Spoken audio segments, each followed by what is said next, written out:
In a quiet village where the mornings were greeted by the crowing of roosters and the evenings by stories under the moonlight, there lived a young girl named Tima. Tima was not born into wealth. Her family lived simply, surviving on the little they could gather from the land.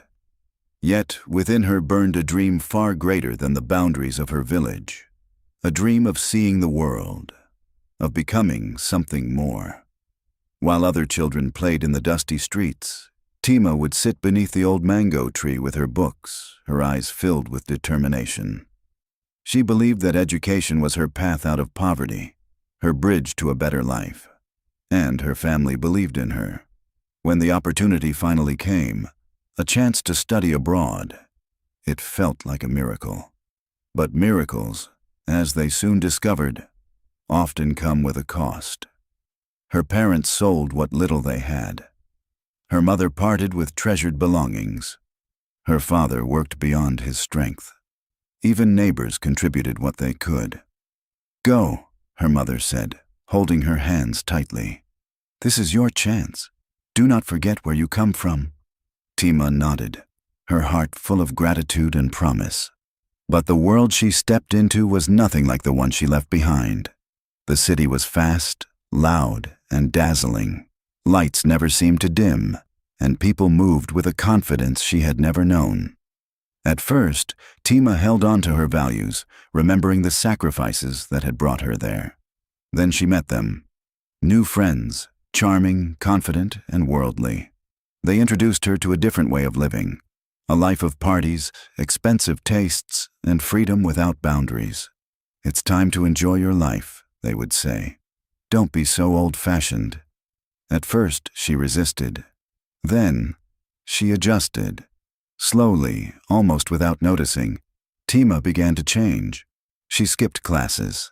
She spent money carelessly. She stopped calling home as often. The girl who once studied under a mango tree began to forget the very dream that had carried her so far. Her friends cheered her on, but their loyalty was shallow. When the money ran low, when the consequences of her choices began to surface, they were nowhere to be found. One by one, they disappeared. Then came the fall. Her academic performance suffered. Opportunities slipped through her fingers. The support she once had began to fade.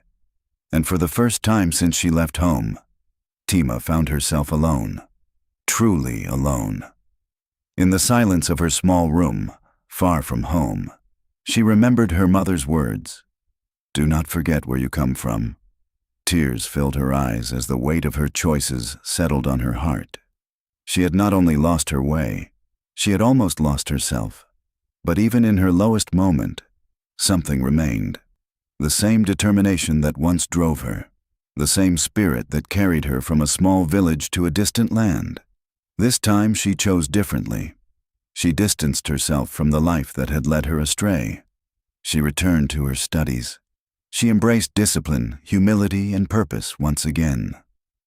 It was not easy. The journey back rarely is. But slowly, step by step, Tima began to rebuild. Years later, she returned to her village, not as the girl who left, but as a woman shaped by both her mistakes and her growth. Her story became one that elders told, not to shame, but to teach.